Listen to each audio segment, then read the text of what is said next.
here's the conundrum. Most people never ask. Most people never ask.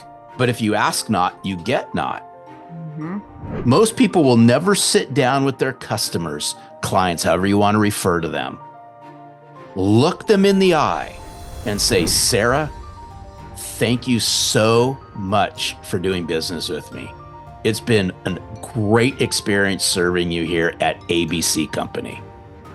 I just got into thinking because I'm always on a quest to bring value, as much value as I possibly can to your business, Sarah. I'm just curious, in looking at this through your lens, what does value look like? How would you describe it? What words would you use? How do you know when you're receiving value? And stop. And don't say a word. And you cannot say a word. And there might be, let me tell you, there might be some awkward silence. And I don't care. They will finally speak. And when they speak, you listen. And you keep asking that. You ask that to all of your customers. And pretty soon, you'll understand how to bring value to your customers. That's simple.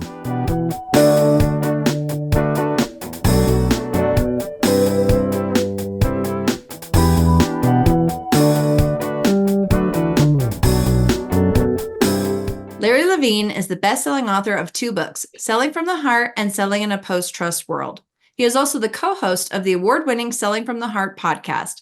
Blending a heart of service with over 3 decades of in-field sales experience, Larry helps sales professionals develop a mindset and a skill set for authentic success. In a post-trust sales world, Larry helps teams leverage the power of authenticity to grow revenue, grow themselves, and enhance the lives of their clients. Larry has coached sales professionals across the world, from well-tenured reps to new up-and-coming salespeople entering the workforce. They all appreciate the practical, real, relevant, relatable, and street-savvy nature of his coaching. Larry believes people would rather do business with a sales professional who sells from the heart as opposed to a sales rep who is an empty suit. Larry, welcome to Prospecting on Purpose. Oh, thank you so much, Sarah. I've been looking forward to this, so I know we're going to have a great conversation. Thank you for having me. Oh, I'm so excited we were able to meet. And Janice Porter gave us an introduction to each other. She was our connector, so I want to give a shout out to Janice. And now that I've read your book, now that I've met you, I totally understand why she put us in touch with each other. I feel very kindred spirit to you. And I just finished your book, Selling in a Post-Trust World, Discover the Soft Skills that yield hard results yield hard results. And I have to tell you, I really liked this book so much because it was very tactical, and we are living in a post-trust world. It's kind of upsetting when you let yourself get in that hole. So I want to commend you for putting it out there because it was a nice anchor that I think people are going to be able to hold on to. No, thank you. And it's so interesting because I've had people over the years poke holes at the word post-trust. Really? But I go, listen, it's just it's a sad situation, but it's the world that we live in today. People there's very few people that most people trust.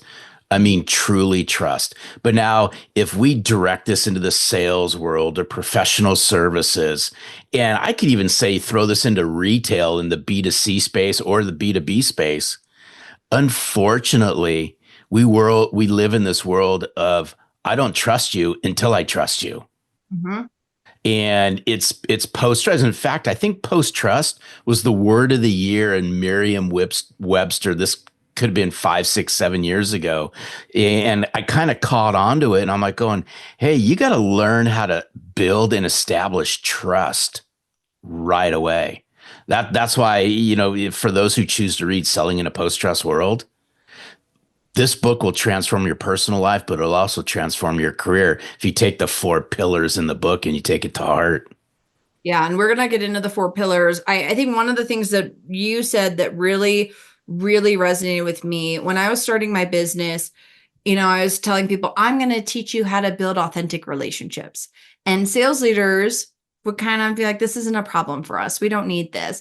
But when you look at the fact that if trust is what gets people to buy and make decisions, but you can't have a relationship, you can't build trust without the relationship, Now all of a sudden we're solving a problem. So for me, I think it made it a little bit more quantifiable why the relationship matters, when at the beginning of my business, I was having a hard time explaining it. So I think that it really puts dollar bills on the problem. and Oh, you know what? I'm so glad you brought this up. Here's why. Because I remember I had a mirror moment, and this is really how the book came to be. And I'm so glad you brought this up. I remember about 3.5 years ago, not quite 4. My business coach and his mentor, we were all together, and they looked me in the eye. And this plays into what you just said. They go, "Hey, listen, you're having all kinds of nice, air quote success with selling from the heart. However, you got to be able to look an executive in the eye and say, if you implement the foundations of selling from the heart, this is how you can turn this into revenue and profit. So what does selling from the heart do?" And right away I said, builds trust and credibility. If you can implement my first book, this will help you build trust and credibility. Then they said, okay, now you're onto something. I didn't know that was the crux of my book, but it plays on to what you just said, is you got to be able to look, right? And this applies to everybody. You got to be able to look people in the eye and with conviction say, if you implement what I have to offer, this will help you increase revenue and profit. And so they said, how can you help sales leaders implement revenue and profit? It's how you build authentic relationships and really unpack it, and how you build meaningful value and unpack it, and how you bring an inspirational experience and unpack it, and how you become disciplined with it and you unpack it. They go, now you're onto something.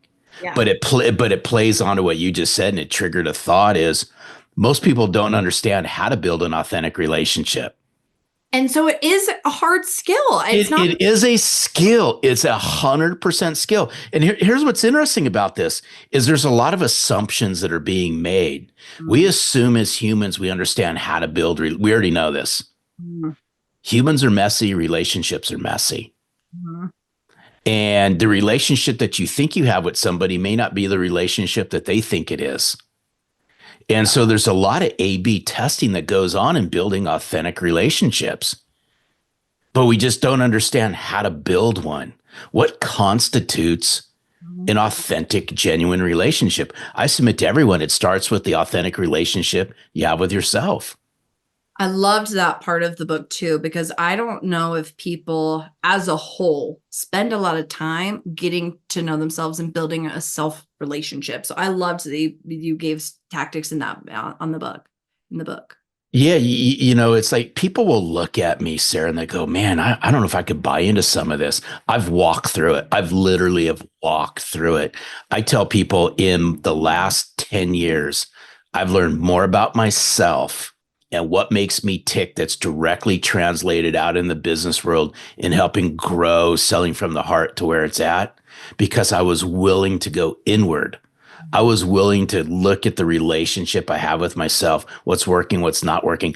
By the way, people, this all plays in to your ability to grow the professional side of your life. If the personal side of your life is in turmoil, mark my word, the professional life will be in turmoil at some point in time. It will come out. I don't mean to take this down a dark path, but the internal misalignment you all have will directly play on the outside part, which is your professional life and your ability to earn a living. And those you had said relationships are messy, and they are. And I think we separate ourselves. It's like, here's work Sarah over on this hand, and here's real Sarah, and those two worlds don't exist. But as soon as you start to really blend the two, then you're being vulnerable, then you're being actually authentic because you're yourself. And that's when I think true connection can actually happen. Nobody wants to do business with robots, or you call them empty suits. Would you explain what your definition of an empty suit is? It's just, it's just to get people to picture this in their head, right? I love it. I mean, I always say this.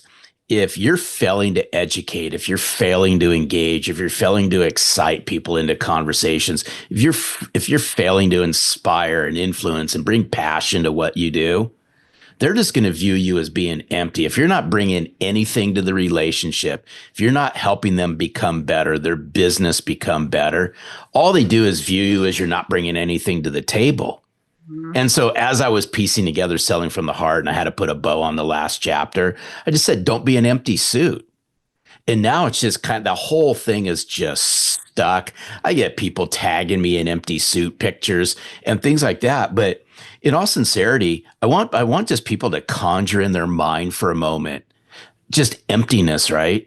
It can't be, I mean, most people don't wear suits anymore. So, but you get the whole concept behind it is perception is reality.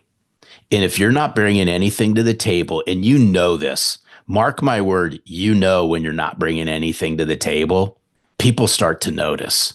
Mm-hmm. And it was so interesting. I asked a group of salespeople not too long ago. I asked them, do you think in today's world, 2024, your customers are expecting more of you or less of you than they did before?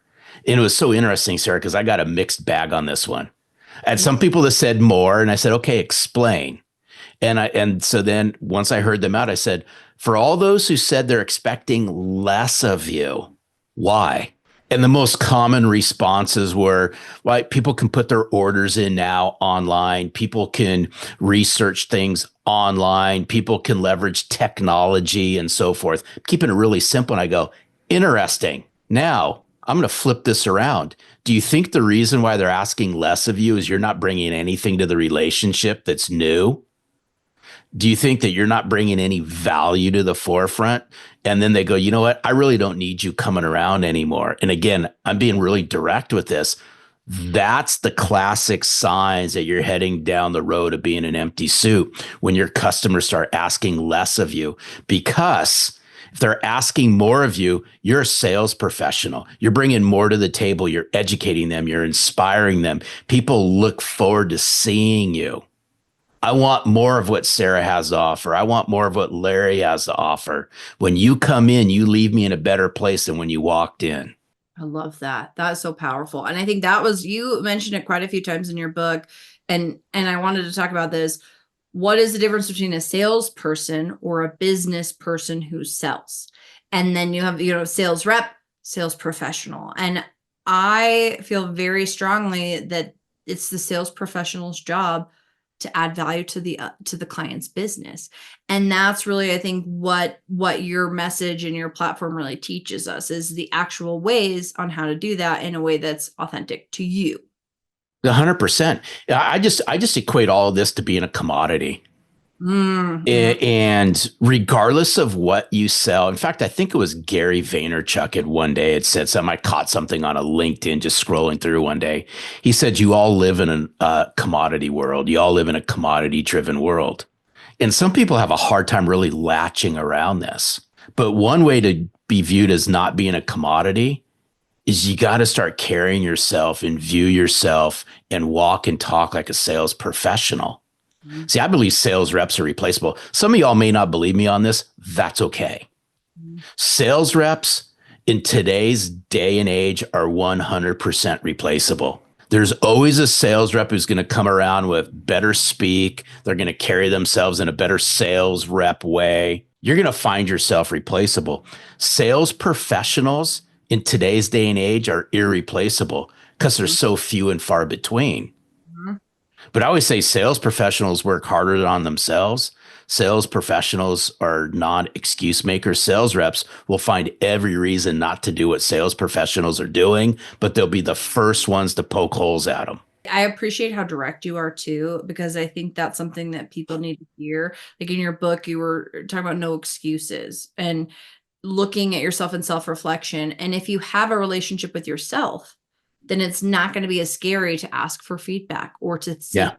You talked about after a conversation, almost just doing like a mini feedback of what went well in that conversation and what didn't. And I had a conversation yesterday with someone, and they started to say, oh, did so-and-so tell you? And I said, oh yeah, I heard. And the guy says, no, that's not what I was going to tell you. And it was a little like, ooh, Sarah, practice your active listening skills. And it was, sometimes it's hard to do, but I think that self accountability and self reflection is a lot easier if you have your relationship with yourself. You know what's interesting about all this, and I love everything about sports, and people always want to tie in professional sports analogies to sales, things like that. I go, hey, listen, if you look at the elite of the elite, if you look at, right, again, love these people or hate these people, that's not the purpose behind this. But you look at the LeBron James and the Kevin Durant's and the Shohei Ohtanis in the baseball world. You look at some of the greatest managers that are out there, right? Me being a Dodger fan, Dave Roberts, right? Or this could be Brian Bochy. Or yeah, I think that's what his name is. Nevertheless, his last name's Bochy. His name's Bochy, right? But never, these managers' world. These people work harder on themselves. They hold themselves to a higher degree of standards. They're the first ones in. They're the last ones to leave. They have a no excuse mindset. They're not pointing fingers. They're reflecting. They're not deflecting. And I just bring this up because professional athletes plan, prepare, and practice better than anybody else. Mm-hmm. Now, if you're in the sales world, can the same be said of you? Are you planning, prepping, and practicing better than anyone else? I'll leave anyone to answer that for themselves. But I got to touch on what you said about being direct. And I learned this a long time ago. This is probably 25, almost 30 years ago. And this saying stuck with me. I was in a workshop one day. I grew up in the office technology space. So I was in a workshop, bunch of people selling copiers and all that. I was in a 2-day workshop listening to some guy talk about leadership and management in the office technology space. And he had these chair moments. And these chair moments is when he would stand up on a chair and mess up his hair. And then he'd pull out an old pocket comb and he'd comb it back again. That was just to get everyone's attention. And his saying was this, Sarah, you as a leader, you as a manager, you got to be able to deliver a message with an iron fist and a velvet glove. And that stuck into my head. Iron fist, velvet glove, iron fist, velvet glove. It's okay to deliver a stern message. As long as you don't beat somebody over the head with the stern message, deliver a stern message in a very loving, caring way. The reason why I'm delivering this message in the way that I'm delivering it is because I care about the sales profession. I want to elevate the sales profession. And sometimes it's saying the things that need to be said as opposed to brushing them under the table or throwing them in the closet or dancing around it or using words just to avoid saying what really needs to be said.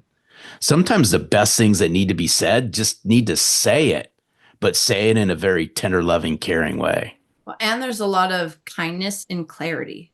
Yep. Because if you're not giving someone feedback and they keep repeating the same thing because no one's ever said, hey, have you ever considered this is a different way? Hey, that person's interpreting it wrong. And another thing that you had said was perception is reality. And I think that's something that if you can grasp that, it helps you kind of take yourself out of it. So if you are getting feedback or if you're giving feedback and it's challenging, it's all from how you're perceiving it being received. So you can perceive it as, I can't believe Larry gave me that harsh feedback. What an a-hole. Or, wow, Larry cares so much about me and my success that he was able to bring up this uncomfortable conversation. It could be the exact same situation, but the way you're viewing it really puts you in the seat of control. And that's something I only kind of recently learned. And it's been really helpful in not taking things personally. I mean, you really can't. And I learned this the hard way. I would take everything personal. I would really, and I'd beat myself up over it. And, setting aside perception is reality. I believe it 100%. Some people may not believe me. That's okay. But whether you're a salesperson, sales leader, a solo entrepreneur, you're out doing stuff by yourself, you got to manage perception. You got to manage perception through the lens of the people who are interacting with you. That means sometimes you got to open yourself up for feedback. You got to open yourself up for critique. You got to open yourself up for things that you may not want to hear, because those are the things that are going to make you better. I've always said this. I write about it in both my books. Feedback's the breakfast of champions. Mm-hmm. It's how you perceive the feedback. Mm-hmm. See, professionals are going to take feedback with positivity. They're going to go, bring it on. Just bring it on, as much feedback as you possibly can. Bring it on. Sales reps, they don't even want to hear anything about feedback because they're going to look at it through a negative lens. Why are you beating me up? All of this. Don't tell me, right? I already knew that. Already been down there. Already been down that road.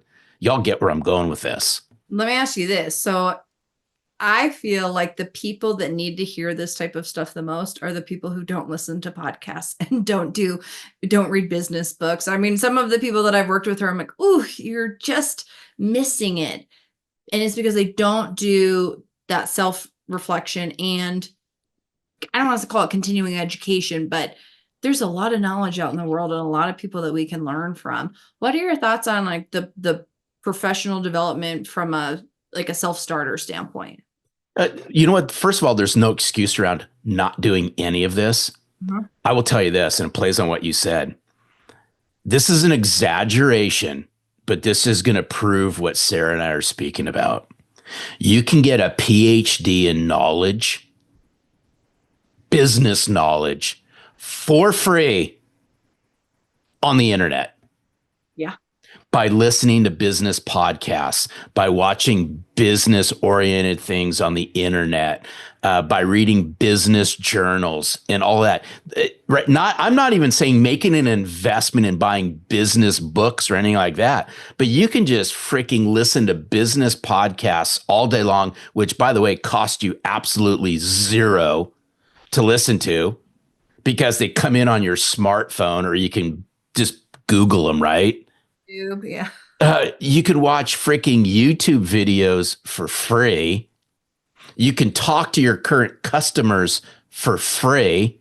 You can talk to your friends for free. You could talk to influencers out in the marketplace for free if you're willing to get vulnerable with it. So there's literally no excuse why you can't continually educate yourself. It goes back to, I'm a massive Napoleon Hill fan. I'm just a Napoleon Hill junkie. And Napoleon Hill once said, I mean, obviously when I say he once said, because just too bad I can't meet this dude because he checked out of life a long time ago. But he said most people waller through life. They're like a rudderless ship. Mm-hmm. It's sad. It's concerning, Mm-hmm. but that's okay, right? If you want to carry, I'm not here to say right, wrong, or indifferent. Y'all can carry your life however you want to carry your life. But at some point in time, you'll hit a brick wall. Mm. At some point in time, you're going to go, man, what's causing all of this? Why am I doing the things that I'm doing? Money's not the root of everything, but money sure makes things go away. Mm-hmm. And I'm sure this, whether you're in sales, whether you're in professional services, whether you're a solo entrepreneur, really doesn't matter. It's fair to say this. You want to make more money every year than you did before. Agreed. You don't want to say, you know what? I made really freaking good money this year, whatever freaking good money is. You know what? I think I'm going to take 30% less. I'm not going to work that hard. I want to make 30% less than I did last year. I don't know too many people who have that mentality, at least that run around in the circle I run around in. Right. Well, So what's that? I said, you probably don't hang out with the rudderless ships. Yeah, but there's a point behind this, is to get you thinking. You can't make more money year over year by not investing in yourself. Right. You can't rely. So say you're a W-2. You can't rely on your employer to constantly give you merit raises and tenure raises and things like that. And that's your ability to earn more money. If that's all you're banking on, then that's a mirror moment. Mm-hmm. Mm-hmm. But if you want to make more, whatever that more money is, it's $1,000 more than you made the previous year. You got to work on yourself. You got to think about, what do I need to do personally and professionally in development to earn that extra $1,000, and not rely on my company to say, you know what, I've been doing such a great job, I deserve $1,000 bonus. Papooey on all of that stuff. Yeah. Papooey. I love it. Well, I also think if you have any direction, you have a vision, you're working on yourself, it gives off a type of energy that other people want to work with, other people want to be around. You get to meet other people like you because people want to do business with people that are doing something interesting and that are not draining you, because the boring suits, the empty suits, after a conversation with them, they leave you so drained. People don't want to hang out with people that drain. They want to hang out with energizing people. And the way you energize is by having interest in things. And I think that I really appreciate you saying that, because sometimes it's just nice to have that reminder and kind of that reframe. Hey, listen, I've said this. I will go toe to toe with anybody out there on this. If you don't bring passion and you don't bring excitement and you don't bring inspiration to what you're doing, stop it right now. Go find something else to do that you can bring passion to, that you get excited about, that you can bring inspiration around. There's too many people that have a job for the sake of having a job. Mm-hmm. More power to them if that's how they want to carry their life. But if you're not bringing passion, excitement, inspiration, go find something else to do. Stop what you're doing. Go find something else to do. I know that's hard to hear, but there's a lot of truth behind it. Well, and life is short, but it's also long. We have a long life, so let's have fun with it while we're here. But here's the thing. People notice this stuff. Oh, big Your time. customers notice this stuff. If you're out business developing, people pay attention to all of this stuff. They actually 100% do. Larry has a chapter in this book that's Are You Boring Your Clients? And I laughed out loud because now that I have a business, I am now a customer in some ways. And now I'm on the receiving end of sales pitches. And some people are so boring. And I just let it roll off my brain, because I'm like, I don't see any passion or excitement. Why would I want to work with you? And I clearly don't matter to you. People can tell. I think that the BS meters are finely tuned.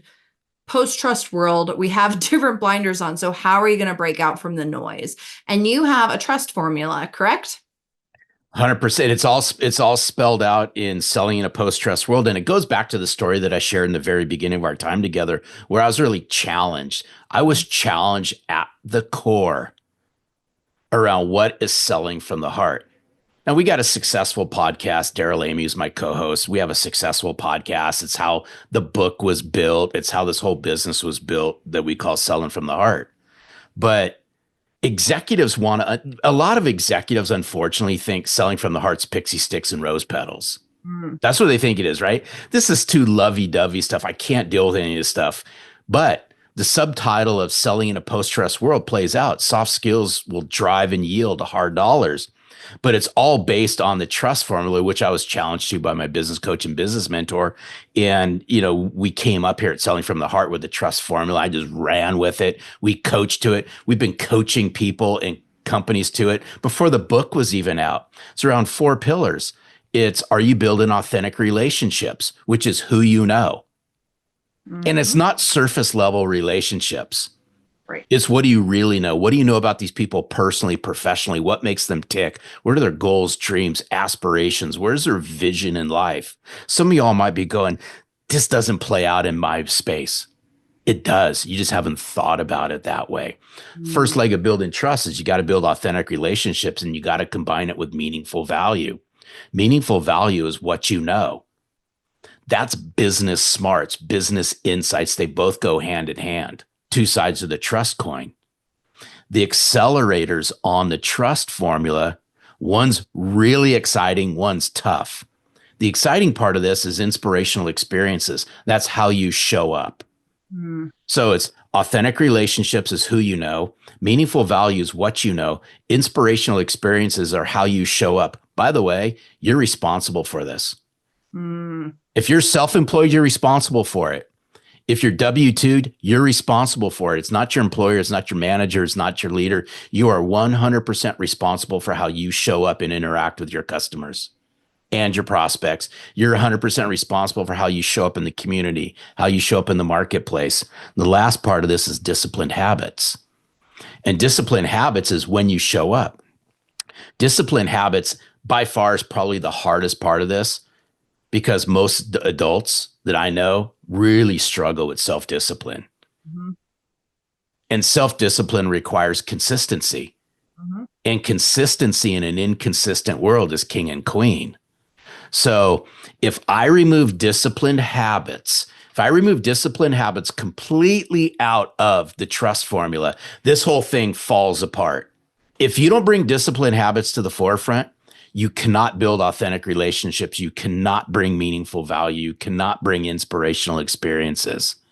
It's the fourth leg of a chair. And that's the whole foundation in selling in a post-trust world is we're taking the foundation of heart, authenticity, caring at selling from the heart. We call it giving a rip. And we're putting some substance behind it in selling in a post-trust world by saying, if you can implement these four foundations of the trust formula, you'll skyrocket revenue, you'll increase profits, you'll have a more fulfilling career, and you'll feel better about yourself. I freaking love it, because I think let's break down the four things and let's give examples for each. So authentic relationship building, that's kind of what we've been talking about in this conversation. Give us a tip on how to do that. So here's what's interesting. When it's not just relationships, it's authentic relationships. By the way, I got to preface this. I am no PhD, masters in all of this human psychology, in human behavior and all this. This is street savviness stuff I learned from 30 years of getting the snot kicked out of me selling copy machines. So what I'm bringing to the forefront, what I'm sharing is through a practitioner's lens, not through a professor's lens or a doctoral lens. Why we relate to you. So when I think of authentic relationships, I think of congruency. Does the walk match the talk? So I want, and I challenge people. I do this because I care. I don't do this to say I know more than you. I do this because I care. And when I start thinking about relationships, authentic relationships, and when I ask people, so for all of you who are listening to this, I want you to, and this will really hone in on authentic relationships, Sarah. I want you to think of your best customer right now. Just everyone, just think of your best customer, whoever that is, whatever industry you're calling into, and your best customer, my definition would be the one, if you're having a crappy day, you're calling this person as your go-to because they're going to put a smile on your face. I want you to think of all the key decision makers and influencers that are in that business. What do you really know about them, and what do they really know about you? What are three things you know about them personally? What are three things you know about them professionally? What are their hobbies? What do they like listening to? What do they like reading? What's their favorite restaurant they love going to? What's their favorite food? What's their favorite vacation spot? What are their goals over the next 90 days? What are their dreams for their business? Where do they see themselves a year from now? I'm here to tell you this. If you don't know any of this, you don't have truly authentic relationships. That's my tip. That's what I'd leave everyone to think about, because it's so interesting, because I literally get fired up over this. I ask people this all the time. No one's taking me up on it because they don't want to get embarrassed. I'll say this. I want you to think of that again. I want you to think of your best customer that you got the best rock solid relationship with. However you define it. Would you give me their phone number so I can call them and ask them to clearly define the relationship they have with you? But you're telling me the relationship's rock solid. Can I just validate it by simply giving them a call? Of course, it's the mirror moment. I'm not saying y'all got crappy relationships. That's not the point behind any of this. The point is the relationship that you think you have with your best customer, is that the relationship that they think it is? And if not, that's opportunity for improvement. I want relational alignment. I don't want to go through. And by the way, I do this, and my team does this at Selling from the Heart. I'm constantly on the quest for these authentic relationships, right? I leave no stone unturned, even with my Selling from the Heart clients, around the relationship part of this. I'm pouring into the relationship. I want to know something about them. Every time I get on a call with one of my clients, I want to know something new about them. I want to bring something that I've learned from them to the forefront. and I want to share a little bit of me every single call. That's how you build these relationships. It requires an investment. Mm-hmm. We can't take them for granted. Unfortunately, a lot of people take relationships for granted. They think they've got this thing wired until that customer stops doing business with you and you wonder why. I'm just saying, I don't know. That is, I mean, I appreciate that you gave us some really specific things to ask ourselves.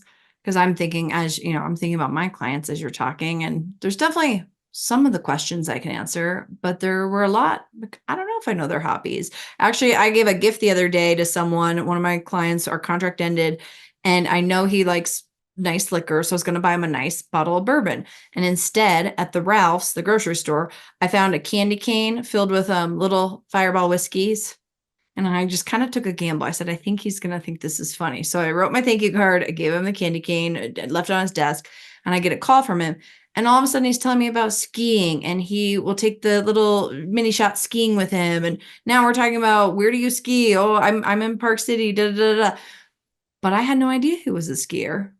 And it was a little bit of like I should know that because I live in a ski country. It's just, it was a little bit of a mirror moment for me too. I'm like, oh, but at least I got the opportunity to do a little 100%. bit more, little bit more. And I think when people think about how do you do this? It's kind of a big nut to crack. How do you build this relationship? What you're telling us is giving some framework of things to ask ourselves, and then just a little bit more, a little bit more, a little bit more. And that's all it is. It's like people go overboard with this stuff because right away, and I preface this every time I hop on calls with the teams that I work with. I said, I got to preface this. I know I'm like a broken record on this, but y'all got to figure out the ways this could work, and not immediately tell yourselves this doesn't work. That's awesome. And it's why in Selling from the Heart, one of my all-time favorite quote in Selling from the Heart is this: salespeople have hypnotized themselves into believing what they're not doing doesn't work. Now there's some double negatives in there. Salespeople, I'll even take, right? If you don't think you're a salesperson, if you're not in sales, by the way, I'd beg to differ, but we'll give you benefit of the doubt. We'll take salespeople out of this. We'll just call them people. People have hypnotized themselves into believing what they're not doing doesn't work. Mm-hmm. So a vast majority of y'all that might be listening to this are saying, I don't know, I doubt this, right? You're coming up with all these excuses. Well, guess what? Have you even tried it? Mm-hmm. Just saying. That's a really helpful reminder, because I'm guilty of it for sure. I think everyone is to some degree.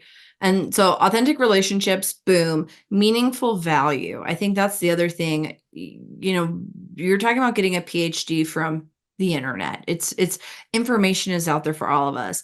I think what I really resonated with in that part of the formula was we always have to be adding value. That's a big part of, understanding their business model, asking questions, but also having business acumen, because in a sales world, you said it so eloquently, we're business professionals who sell versus a sales rep or a salesperson. So I really liked that reframe, because this is a business conversation. It's a partnership when you're in a sales role. So if people are listening, how can they focus on adding value to their clients? Understand what value means to them. Again, this is simple stuff, yet so difficult to actually put into play. Again, this isn't rocket science stuff. It's really not. It goes back to the relationship part of this. Is the relationship what you think it is? Here's the other thing: is the value that you're bringing to the table, what you think value is it what they think value is? That old saying, value's in the eye of the beholder, is really true. Here's the conundrum. Most people never ask. Most people never ask, but if you ask not, you get not. Mm-hmm. Most people will never sit down with their customers, clients, however you want to refer to them, look them in the eye and say, Sarah, thank you so much for doing business with me. It's been a great experience serving you here at ABC Company. I just got into thinking, because I'm always on a quest to bring value, as much value as I possibly can to your business, Sarah. I'm just curious, in looking at this through your lens, what does value look like? How would you describe it? What words would you use? How do you know when you're receiving value? And stop. And don't say a word. And you cannot say a word. And there might be, let me tell you, there might be some awkward silence. And I don't care. They will finally speak. And when they speak, you listen. And you keep asking that. You ask that to all of your customers. And pretty soon, you'll understand how to bring value to your customers. That's simple. Yeah, I'm going to put that as our hook at the beginning of this podcast interview, because I feel like that's something we're going to want to replay over and over, that script that you just gave us. So we are authentic relationship building. We're bringing meaningful value. Then the next is inspirational experiences. Simple as this. It's how you show up. What are you doing to inspire and influence and wow your customers? What's really interesting is I'll give you an example. I came out of the office technology space. I sold copiers for almost 3 decades, late 80s all the way till 2015. It's almost 10 years ago. And I had a hard time putting profit in deals. It goes back to, things that happened in the past, right? Things like that, just the industry I came out of. So I had a really hard time putting profit in deals because it's just, I wanted to do what's right. And I had a hard time with money. A lot of things salespeople and entrepreneurs have a hard time dealing with, until I latched on to the experience part of this. And I knew people would pay for an experience. Mm. And I had to figure out in my space, what was my defining moment that set me apart from everybody else. And my experience is this, that I walked around, I had to wear a business suit every single day to work, suit and tie. I carried Windex, window cleaner, and rags and rolls of paper towel in my car. And I went around to my clients and I cleaned their copy machines. Mm. I cleaned the outside of the copy machines. I cleaned the glass. I opened drawers. I put paper in it. Made sure everything was okay. Did I have to do that? No. People caught on to it. Mm-hmm. That was my inspirational experience. I was cleaning. Did I have to do it? Absolutely not. We had service technicians that could do that. But it was my opportunity to go in, build authentic relationships, learn something new about my customers that I didn't know before, walk the halls, pay attention, be observant. And then I cleaned copiers and I put paper in it. And I went, and then I had to go wash my hands and things like that. People would see me doing all this. Mm-hmm. Before you know it, the stories were getting repurposed and the stories were getting repurposed. Pretty soon I was known as the guy that cleaned copy machines. And then when I was onboarding or bringing new customers into my dealership, I'd say, you know what, Sarah? If you decide I'm the right person to help you with your office technology needs, let me share with you the experience that I'm going to be providing that you can expect from me. Not my company, that you can expect from me. On a monthly basis, I'm going to be doing this. On a quarterly basis, I'm going to be doing this. And their jaws would drop and I'd have to pick them up off the floor because salespeople weren't sharing any of this. That was my defining moment. That had a direct impact to profitability. That had a direct impact to sustainability for me in the sales career that I chose. That's inspirational experience. I just want to ask everyone, what's the inspirational experience that you can bring? I happen to do a lot of work in food services. And I was out riding, this was like a month ago, with a salesperson. This person was going, man, Larry, I just don't an inspirational experience. I don't get it. I don't understand. I said, you will be in that moment. You will find it. Find something that you can wow somebody with. So a couple of weeks ago, he walks into a restaurant to try to meet with the restaurant owner. Well, the restaurant owner's in a meeting, and it happens to be in a meeting with one of his competitors because they co-share restaurants and things like that. Very common in food services. So he could have gone outside and waited. But right then and there he goes, what inspirational experience can I bring in the moment? And this person decided to get with food servers because they were prepping for the day. And he saw them, he grabbed silverware and he started rolling silverware and napkins and putting the little circles around them, the tape around them. And he kept doing that. Then he filled salt and pepper shakers. Then he grabbed a rag and some Windex and he cleaned the front door. And as he's doing all of this, Who do you think's watching out of the corner of his eye? The The restaurant. restaurant owner who's talking to his competitors. My friends, that's an inspirational experience. Oh, I love it. Because I think that applies to any type of role too, not just sales roles. It's how Yep. can you show up differently? And that's really showing your character and kind of your personal brand too. 100%. Post trust world, that's just another asset, another tool you have. I love those examples. So let's round it out with the fourth one, the hard one. Discipline habits. This is the hardest one. I really feel this is the hardest one. Discipline habits require self-discipline and it requires personal accountability. It's the glue. It's the Elmer's freaking glue to the whole trust formula. Without personal accountability, without self-discipline, without all these habits, none of this can take place. There's no secret sauce. There's no silver lining. There's no quick tip, no hack to get you from where you want to be to the destination you desire. You just can't flip a light switch on and get light with this. Mm-hmm. It's going to require some work, but it's going to require discipline. It's going to require consistency. It's going to require holding yourself accountable to all this stuff. You just can't like poof, all of a sudden all this happens. Elite athletes don't become elite because they're God's gift to the world, right? Heck, freaking Tom Brady was a 6th-round draft pick in the NFL, if I'm not mistaken. Wow. Right? I mean, just think about it. Think about Brock Purdy, the quarterback for the 49ers, the last pick in the draft a couple years ago. Mr. Irrelevant. And now he's probably one of the top 5 quarterbacks in the NFL. Totally hilarious. Discipline habits, personal accountability. What are you going to double down on to become better? That's discipline habits. Well, it's doing things, right? It's doing things over and over and over again, even if you feel like you don't want to do them. That's pushing through and resilience. And you had a quote that I highlighted. You said, what is the difference between a salesperson or a business person who sells? The answer is responsibility and accountability. Yep, 100%. It's deflection versus reflection. Mm-hmm. And I've always said this, right? The mirror never lies. Only the person looking into it lies. Mm-hmm. Think about that one. The mirror never, when it comes to accountability, the mirror never lies. Only the person looking into the mirror lies. And we know who that person is. Yeah.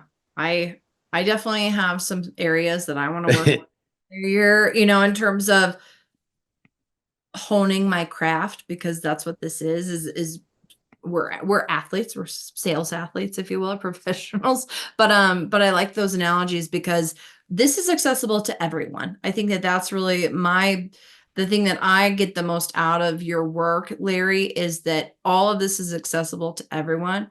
It's easy, but it's not simple. Or it's simple, but it's not easy. Maybe that's a better way to say it. So I just really, I feel so energized after talking to you. I know that your clients feel the same. What, before we wrap up, is there anything else that I didn't ask you that we want to make sure we hit on before we close out our interview? I would just say this, and by the way, thank you for having me on and thank you for entrusting me with your audience. But I would just say this is it goes back to feedback. I don't know everything. I don't even claim to know everything. I don't wake up every day with a know-it-all mindset. I wake up every day with a learn-it-all mindset, but I seek help from my inner circle. I really wake up every day and I'm craving feedback and I want to know because I want to become better. So if there's anything I can leave your listeners with is in order to sell from the heart, in order to sell in a post-trust world, you got to bring your authentic self to the forefront. You got to figure out what makes you tick and not tick. What better way to do this than to find people in your inner circle, your friends, your family. Maybe it's even a close client. Mm-hmm. Have them find the roadblocks, have them sit down with you, right? I've always said, business coaches and mentors, people in my close inner circle have helped me remove the roadblocks that have been stunting my growth because I can't see things the way they can see it.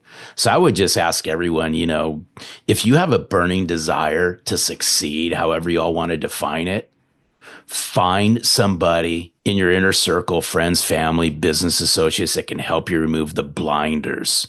And then when they help you remove the blinders, take action on what they tell you.